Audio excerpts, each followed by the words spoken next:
There was also an interesting debate around the fear of job loss. They also had economists on stage from MIT and Stanford, and they said, well, it's early stage. We only have the first research now going, but interestingly, it showed that actually AI creates more jobs than it takes away.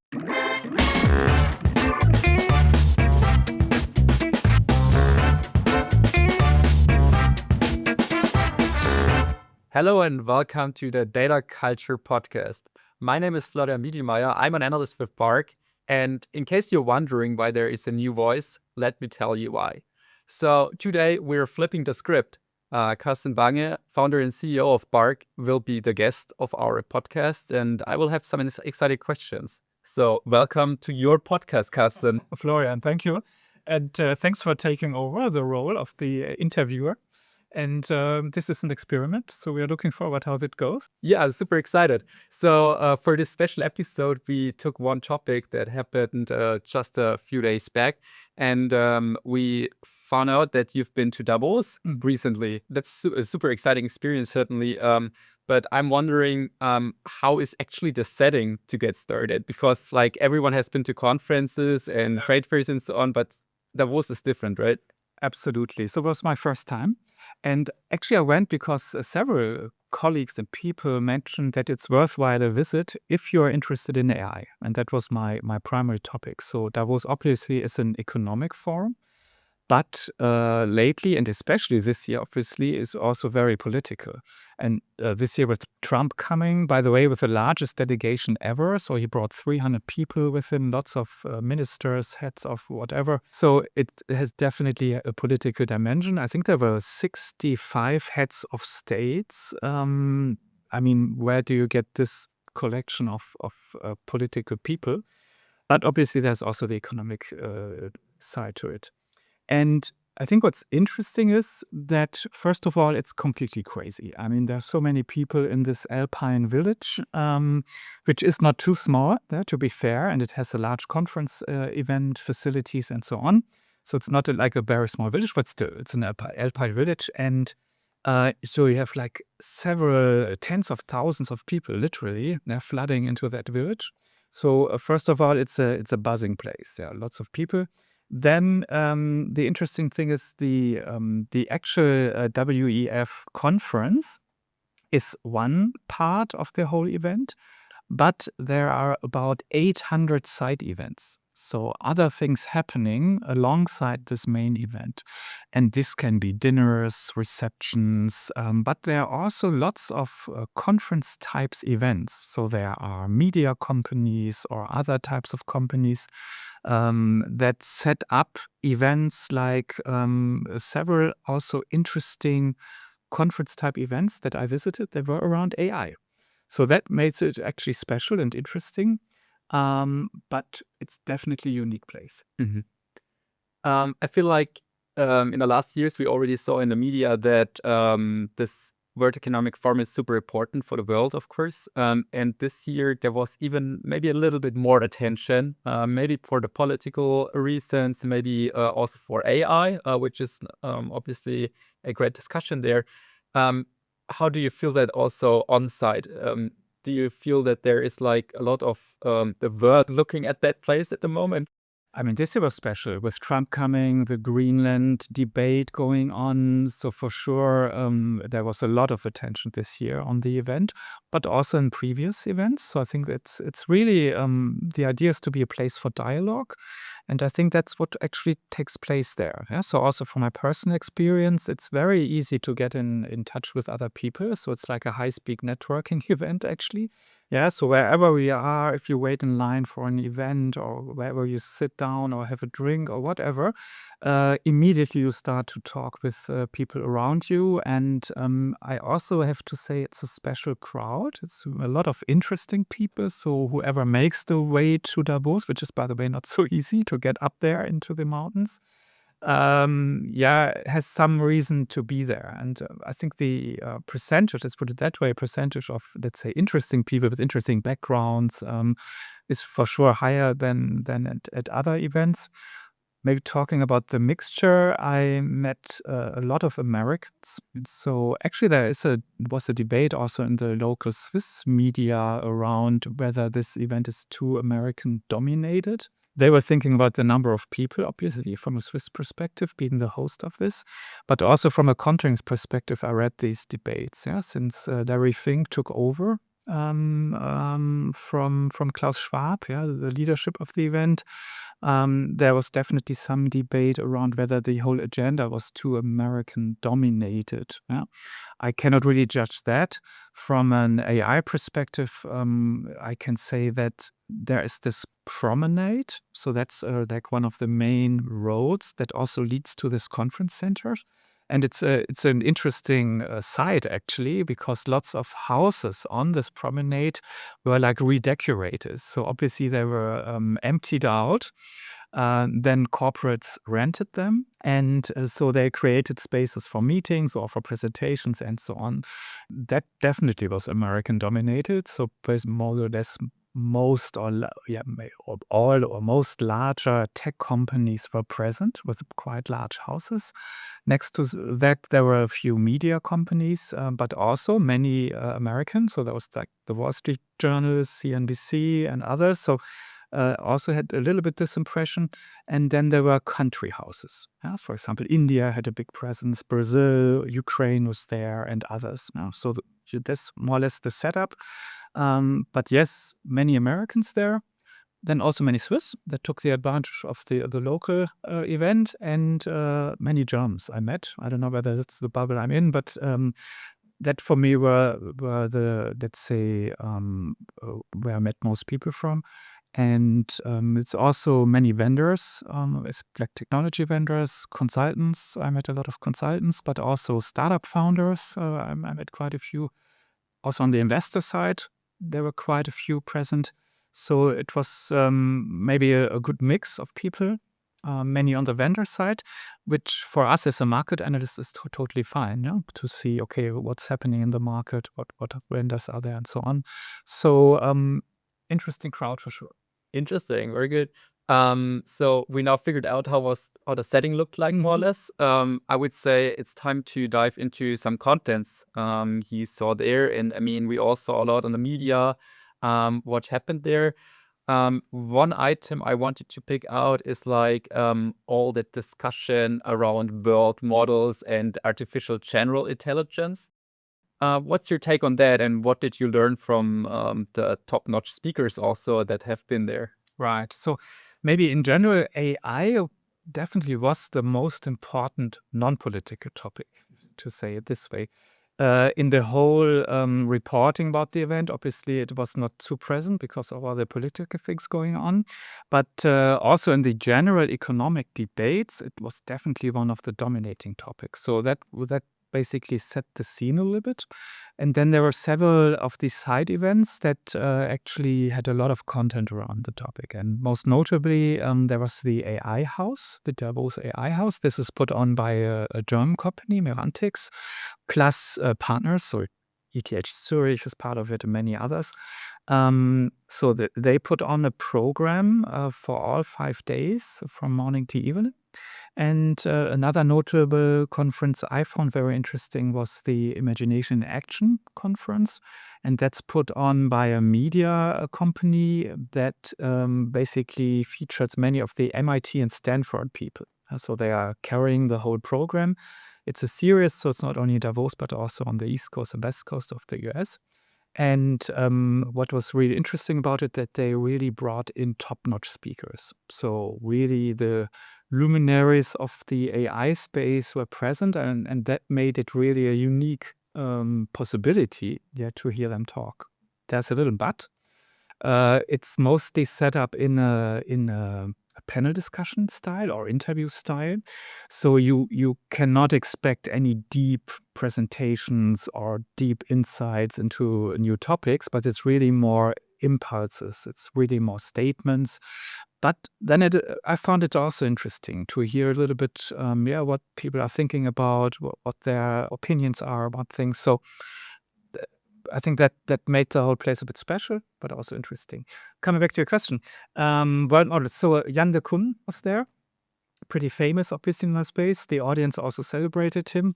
And he basically presented his idea. Yeah, the starting statement is that language, so what we do with GenAI mostly, is not able to represent the world in its complexity. So that's the starting point. And then he had this great saying. So he said, okay, if you try to do agentic AI with LLMs, you're set for disaster. That was his quote.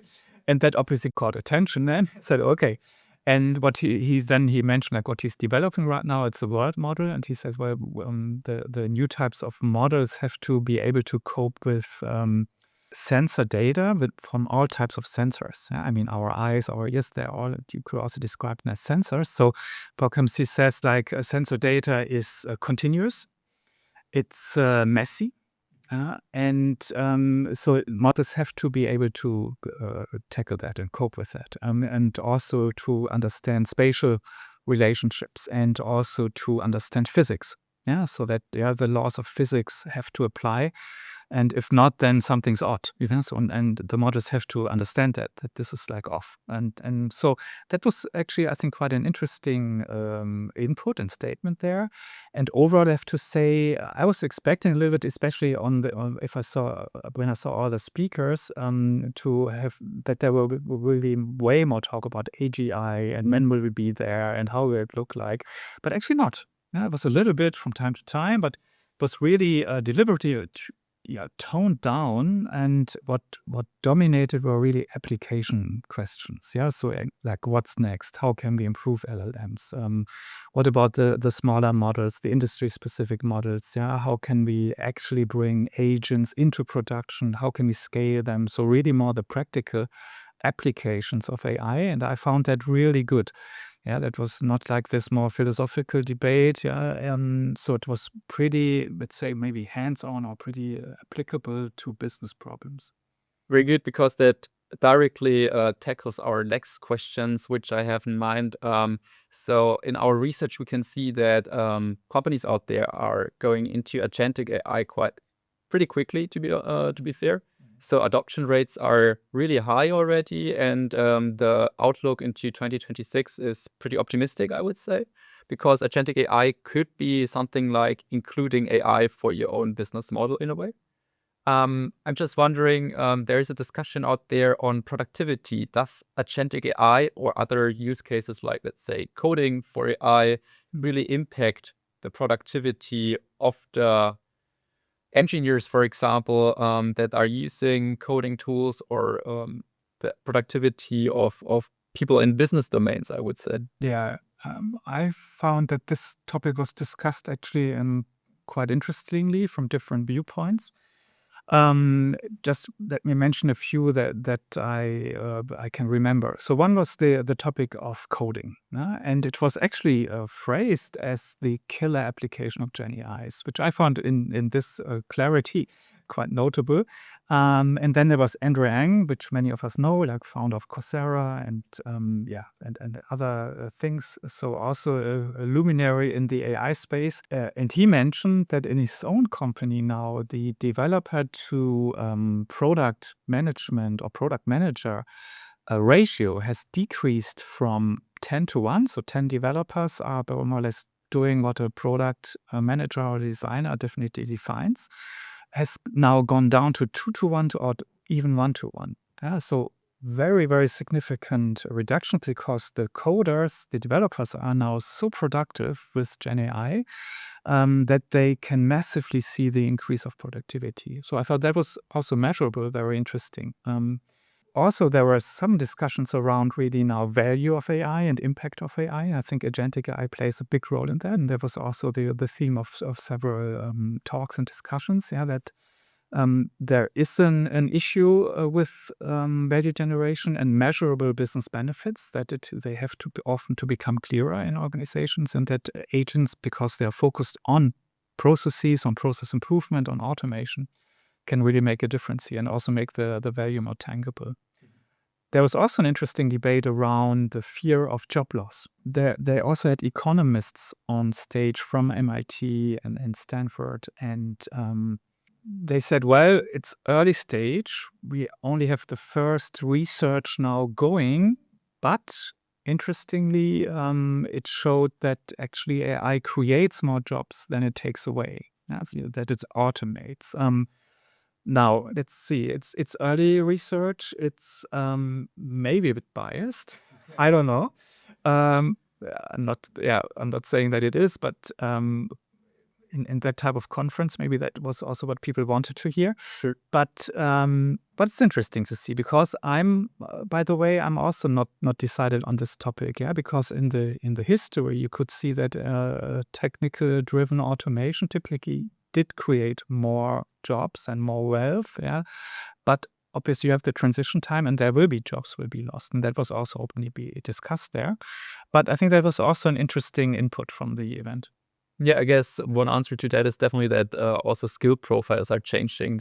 You can see that in surveys from different institutes out there. Yeah. You mentioned the AI house quite sometimes when you described how the scenery looks like in Davos. Do you want to describe what is like the vibe in there, or how do you get in there actually, and what is it about? Right. So all these larger events have their own web presences, so you can see the program, and then you can register or apply. And the thing is, my tip would be do that early if you plan to go, because it's extremely hard to grab a spot because the houses are quite small. Yeah.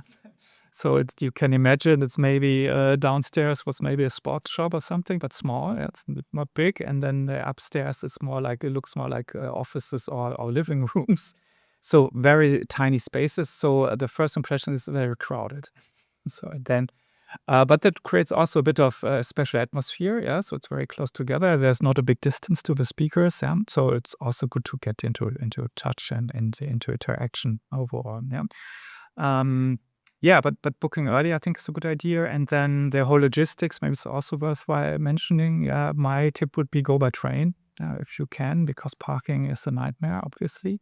It's just a valley in the village. For example, I stayed overnight in Chur, which is about 1.5 hours by train, but that's very well manageable. And as usual, the further you are away, the more reasonable the prices get.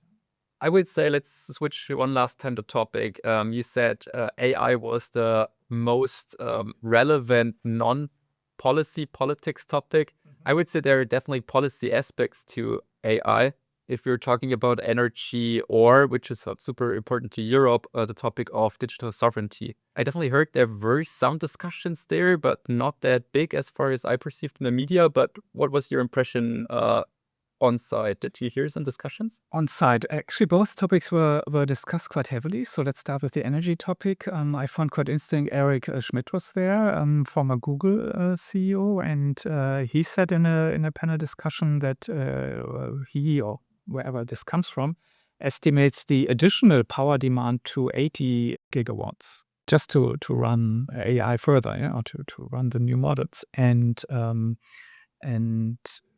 we have to consider that an average nuclear power plant produces like 1 to 1.5. It was mentioned as definitely a big issue and a big problem, and something that even might limit the technical advancement, because we simply don't have enough energy to do everything we want to. But then I think it was Jan LeCun or someone else had this interesting thought that I never really thought about this in this way. He said, well, but we are in an age where we can now transform energy into intelligence. How cool is that? So interesting thought. So, but it was definitely discussed, and what can we do about it? But there was no real solution, obviously. So just that we need more energy, and maybe, or not maybe, but more energy efficient models and approaches obviously become more and more important, because no one knows today where all this energy should come from.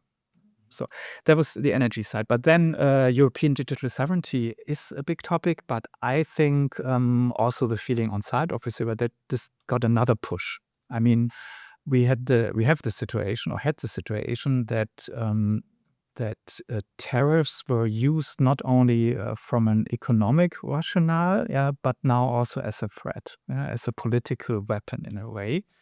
And I think this woke up even more people that said, okay, something's going on here, and the dependency on US-based hyperscalers is so high that we have to come to a new risk assessment as European companies, and that we have to think about, first of all, risk and things that we thought were unthinkable before, but now we have to take them into account. And also, how do we react, and how can we basically be more resilient as companies? And that starts a whole debate around digital sovereignty. My impression also on site was that this whole debate got a push. It's definitely a big topic. And I mean, we even did research on that as well. I think there's also something in the pipeline, right? Absolutely. Yeah. 1 year ago, we did a research on data sovereignty, a survey, and we will redo that to see what changed and also have more questions around that. So in a few weeks, we'll start another research on data sovereignty, and I'm really looking forward to those results because, as I said, the debate didn't stop over the course of the last year, but now has actually been fueled again. Very good. So I think one last question to end our conversation today should be definitely, will you go again? That's the question I get most often. So I don't think it's a must attend event. So if you're at AI, you have to go there, because for that, it was too crowded, too hard to get into many interesting talks or spaces. And it was lacking the depth in often. So it's really more statements. But if that's the thing you expect, then I think it's good. So for me, I'm actually not 100% decided yet. For me, I will actually wait for the program of next year. So I want to see, for example, will this Imagination Action Conference, will it be back? Because that was really a highlight. What will the program look like at AI House? Will there maybe be more forums where we see interesting speakers and interesting topics around AI? So I will really make it dependent on the program, what will be on the agenda, and then I can decide. So it's not a yes, not a no, and I think that's fair to the event. Mm-hmm. Thanks for the conversation. It was super interesting to listen to that. For me, it's always a bit of being curious. It's a mix of professional interest and looking into documentary, how things are working on the world stage. That's super interesting, just as a human. And thanks for the time. Florian, thanks to you. I think that was a new format.